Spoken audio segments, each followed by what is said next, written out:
So we'll move on to the next topic, which is the India Today Mood of the Nation survey that they have done, right? So can you take us through the major highlights of that? And from a BJP perspective, do they have to worry about something or not? And is then consolidation happening on the opposition side based on that? So can you give us some highlights around that? See, if I had to provide you some highlights, the point is they are saying that around BJP will get around 269 seats if the elections are held now. NDA will get 298 seats. So the opposition, the Congress is still at 59. Now, you have to take the mood of the nation with a pinch of salt. Because mood of the nation is almost 15, 20 days more, back it was held. Right. Now, Rahul Gandhi is seeing a significant drop in his popularity. His popularity is dropping at a rate at which is unimaginable.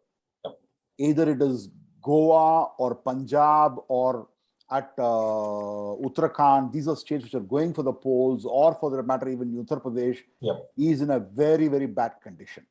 You will not even believe that Punjab, the popularity rating of Rahul Gandhi is 4.8%.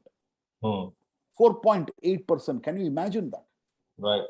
And Goa is also less than 5%. Uttarakhand is around 7-8%. So there is nothing major to worry as far as mood of the nation is concerned. So again, I would say that where is the challenge at this point in time? How do you rate India's government handling of the economy? Now, outstanding or good, 47%. Average, 32%. Poor or very poor, 20%. Now, this itself tells you that people have understood that the government is doing its best to handle the COVID situation better than anything else. So as a result of which, there is no major dissatisfaction as far as economic condition is concerned. But inflation is certainly going to be an issue, particularly the inflation caused by the petrol, diesel, and gas. And particularly, I would say that the gas part of it. Why am I saying gas part of it? Is because it's an essential. And subsidies have been reduced. But although, if that has been the case one side, the food subsidy has been phenomenal. The distribution of free rice and wheat and pulses have touched historic highs, which we have never seen, and the benefits have straight away gone to the people.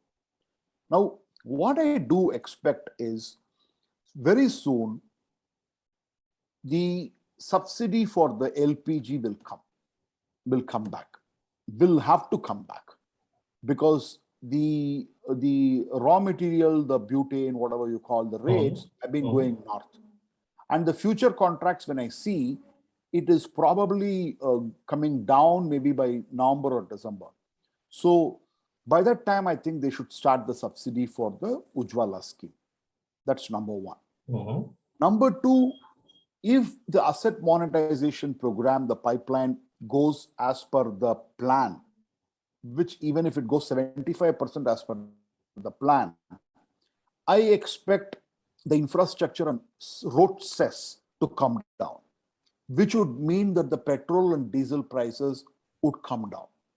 Because today, irrespective of the rate of crude oil, the petrol and diesel prices have been going up predominantly because of the infrastructure and road cess. And I do not want to be a politician by saying that, no, UPA got loan, bond and all those stuff. That is why, no, we have not even repaid that bond. Let's tell the truth to the people. Let's tell the fact to the people. The fact of the matter is, it will take another couple of years before they start repaying that 1.6 lakhs, 1,60,000 crores. Okay. So we should not indulge into this false and fake narrative. So if these are taken care, because on one side, vaccination is taken care. So I think the mood of the nation, if you ask me, there is nothing to suggest that the mood of the nation is going against the central government. Because even in the handling of economic distress during the COVID pandemic, now outstanding and good is coming to 51%. Now, what more can you ask? How many governments in the country, or sorry, in the world, have such a percentage? Outstanding and good has got 51%, average is 31%, poor is 12%, and very poor is 5%. Which just goes on to show that people do understand that this government has done a better job in handling the economy as far as the COVID is concerned.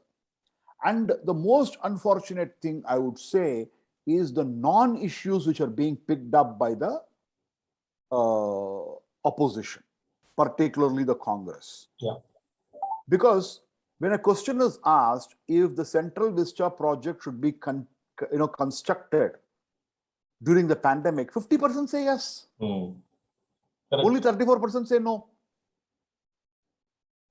And to get back the right wing, because I will also tell you one more thing, the right wing has been playing rogue, some elements of right wing, after the Bengal election and whatever happened. Okay, I think a uniform civil code, if it comes, that will take care of that they will go silent, because these are ultra right wing is not a BJP voter. These are actors who have been planted in the name of right wing by the opposition parties, and they will keep making the noise, but it will get busted. Not to Understood. Even at the global level, I was seeing some tweets coming today. Global leader approval survey. Morning consult. Morning 70%. consult. 70% for Modi ji. Right? That's globally such a big number. Even Biden is at 48%. 48. Yeah, Biden is at 48. Yeah. So that's quite a bit of, I'm going to say, a support for Modi globally. See, it's not only a question of globally. Morning consult is done on the country basis. It's not done on a global basis. It just takes about the popularity in the particular country, because it's not about the global thing. Okay. So, and even your local Ormax itself, last month it was 65-66%. So there is hardly any kind of opposition. See, the question here is, I would be more bothered about a state like Tamil Nadu. Are they going to continue to oppose Modi? And because I'll give you an example, why you need solid number of MPs from every state into the ruling coalition. Right. Central government announces that we will give you 50-year interest-free loan to set up capital expenditure. You set up industries and all, generate employment, boost infrastructure, we will give you loan up to 12,000 crores for across the states. Okay. You may get 1,000 crores, but 1,000 crores is not a small amount, right? Right. And this 1,000 crores small amount? No. Okay. And 1,000 crore you're getting for a 50-year interest-free. Yep. Tamil Nadu is the only state which has not even sent a proposal. Not even sent a proposal. Why do you think so? They've not sent. The previous AIDMK has not sent. Okay. The DMK MPs have remained silent, have remained shut. Now, who is there to ask? Who is there to ask? Does anybody have the guts to ask these guys? That is the point. Because the whole media does not question. No. At least. See, I will give you an example. A few days back in a media house, which I normally consider it as a good one, not a bias. I'm not saying it is unbiased, but somebody who gives the anchor gives me the time to share my opinion. Now, the discussion was on gas, LPG. Now, I asked a question, what about those 100 rupees subsidy which DMK promised?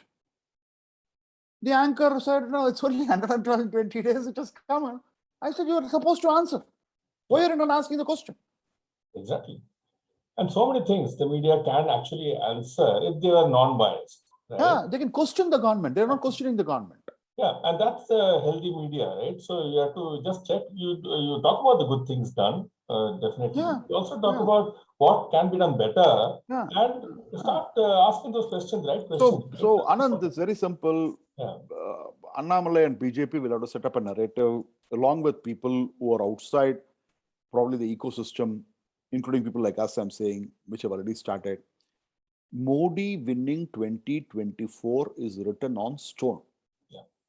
Now, as a state, do you want your state to participate in this bandwagon and the state to grow like how a UP has grown? Or do you want to remain a passive bystander to this? Makes sense. Definitely. That's an important question to introspect. No, this is something which has to be gone like a forest fire. Go to every village, go to every town, talk about it. Annamalai should talk about this one thing. Modi coming in 2024, and that too, if a UP, if Yogi wins 280 plus, if like C voter has said 4 out of 5 states go to BJP, right? Then you are going to set the narrative. And when BJP starts setting the narrative and opposition has to react, I can tell you that's nightmare for opposition. Makes sense. Makes sense. Let's hope the truth prevails, and BJP also starts looking at the right things and talking the right things, which I think Annamalai has already started doing. I was also seeing a video with the lawyer group, right? And such a wonderful speech that he was giving. Okay, it was not just a speech; it was about laying the roadmap and telling them how to go about doing things by taking an example, okay, of one scheme, and then based on that scheme, what kind of a narrative you should set. It's not just saying that, okay, this scheme was introduced by Mr. Modi, but it's about how do you tell people that how that scheme has really helped. Okay, like Ujjwala and all those schemes, how has they helped the women folk in the villages? Lung cancer issues have been addressed through that. Okay, things like that. Okay, he's inspiring the lawyers to go ahead and talk to people. Okay, he's laying a good roadmap, and hopefully gets all the right support within the party, and then I think it should happen. Sure. Very much.